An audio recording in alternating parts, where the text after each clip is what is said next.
ये झारखंड से हैं। आप भी आओ ना, अरे आओ आ जाओ। झारखंड से हैं।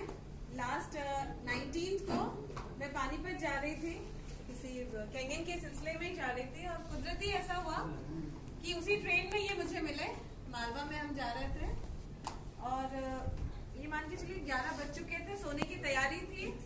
ये फोन में किसी से बात कर रहे थे रिगार्डिंग उनकी डॉटर है ये, इसको एप्लास्टिक एनीमिया है। ये एक ऐसी बीमारी है जिसका भी इलाज बस ट्रांसप्लांट, बोन मैरो का ट्रांसप्लांट होता है। तो पिछले 4 महीने से काफी परेशान थे, और आखिरी जो डिसीजन था वो CHF अपोलो ने कह दिया था कि आपको ट्रांसप्लांट ही करना है। और ये पूरी तैयारी के साथ जा रहे थे दिल्ली एम्स के लिए, और कुदरती ऐसा हुआ कि इनसे मिलना हुआ, मेरा बातचीत हुई, रिपोर्ट्स देखी और बताया। मैंने इनसे कहा कि आप मुझे 11 दिन का वक्त दीजिए, बस मेरी एक इच्छा है कि आप ये पानी एक बार कंज्यूम करके देख लीजिए, और फिर देखते हैं रिजल्ट क्या होता है।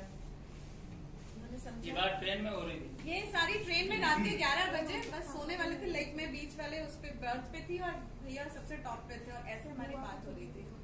सब सो चुके थे। कुछ टाइम बाद ऐसा हुआ कि आसपास वाले सारे आके बैठ गए और सुनने लगे मेरी बातें कि मैं क्या बोल रही हूँ। वो जानकार थे, चलिए अच्छी बात है और देख लेते हैं। तो नेक्स्ट डे दिल्ली में, 2 दिन बाद मैं पानीपत से आई, दिल्ली में इनसे मिली, डेमो दिखाया, इनको समझाया, और आगे की कहानी वो बताएंगे। जी जी, मेरा नाम मकसूद अख्तर है, मैं झारखंड से हूँ। मेरा नाम मकसूद अख्तर है, झारखंड से हूँ। ये मेरी बेटी है, शाइस्ता परवीन नाम है। इसको पिछले 4 महीने से एप्लास्टिक एनीमिया है, जो कि भेलोर में क्लियर हुआ। काफ़ी सीरियस हो गई थी, हम भेलोर इसको लेके गए थे, वहाँ क्लियर कर दिया कि इसका एक ही इलाज है और वो है ट्रांसप्लांट। तो हम वहाँ से एक मित्र के कहने पे कोलकाता आ गए, जहाँ पे होम्योपैथिक से मुझे बताया गया था कि ट्रीटमेंट होता है। लेकिन 1 महीने वहाँ भी ट्रीटमेंट करने के बाद जब कोई असर नहीं हुआ, तो लास्टली हम यहाँ भी एक डॉक्टर होम्योपैथिक का पता चला था इंदौर, तो हम यहाँ आ गए।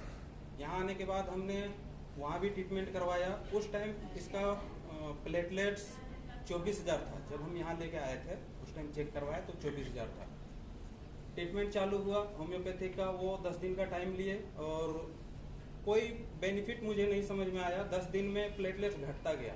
लास्टली 12,000 जब हो गया तो डॉक्टर बोले कि आपको प्लेटलेट्स चढ़ाना होगा, और 2 यूनिट मैंने चढ़ाया। फिर नेक्स्ट डे जब इसका चेक करवाया प्लेटलेट्स, तो CBC करवाया तो 6,000 आ गया, यानी चढ़ाने के बाद भी वो खत्म हुआ। तो डॉक्टर बोला कि अब चढ़ाना नहीं है, क्योंकि हम CHL में एक डॉक्टर विनय बोहरा नाम के हैं हेमेटोलॉजिस्ट, उनसे भी हम मिले थे। तो वो बोले कि ट्रांसप्लांट ही इसका सॉल्यूशन है, और इसके अलावा कोई उपाय नहीं है। ठीक है, तो यहाँ पे जो बिल बताए थे वो मुझे लगा कि कॉस्टली है। फिर मैंने दिल्ली पता करना चाहा, और हम दिल्ली जा रहे थे। इसी दौरान हमारे एक अंकल हैं, वो JNU में प्रोफेसर हैं, डॉक्टर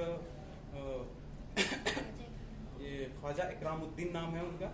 मैं उनके संपर्क में था, फ़ोन कर रहा था 11 बजे रात को, और उनसे मशवरा ले रहा था कि मैं किस हॉस्पिटल में जाऊं, क्योंकि एम्स में मैंने ऑनलाइन अपॉइंटमेंट लिया हुआ था। तो उन्होंने मशवरा दिया कि आप सर गंगाराम हॉस्पिटल है, वहाँ जाइए, ठीक है, और आने के बाद हमसे मिलिए। तो यही तब हम शेयर कर रहे थे, तो मैडम सुप्रिया जी हमको बात जब फ़ोन ख़त्म हो गया उसके बाद बोले कि भैया आपको क्या प्रॉब्लम है, सो आप हमसे शेयर कीजिए। फिर मैंने बताया इनको, पूरा रिपोर्ट दिए। देखने के बाद ये बताई, कुछ बुक वगैरह में दिखाई कि इसका सॉल्यूशन हमारे पास है, और ये कैंगन वाटर से है। वाटर थेरेपी आपको हम सिर्फ 10 से 11 दिन का टाइम लेंगे। आपने इतना समय बिताया है, तो मुझे 10 और 11 दिन अगर दे सकते हैं तो हम इसका सॉल्यूशन आपका निकाल देंगे, बगैर ट्रांसप्लांट का ये ठीक हो सकती है। तो मैंने कहा ठीक है, मैं दिल्ली जा रहा हूँ, दिल्ली के बाद मैं वापस आता हूँ और इसको भी ट्राई करते हैं।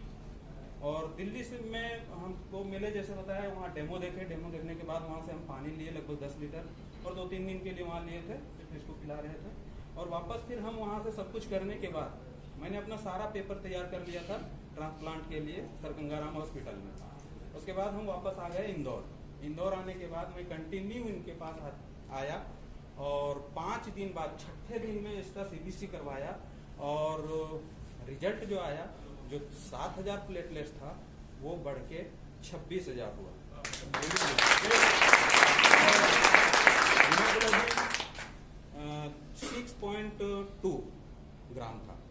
उसके बाद ठीक 29 तारीख को ये रिपोर्ट मैंने लिया था। उसके बाद 1 तारीख को दोबारा फिर हम सीबीसी करवाए तो 6.2 जो हीमोग्लोबिन था वो बढ़ के 6.50 हुआ, यानी हीमोग्लोबिन पूरे 4 महीने बाद पहली बार बढ़ा।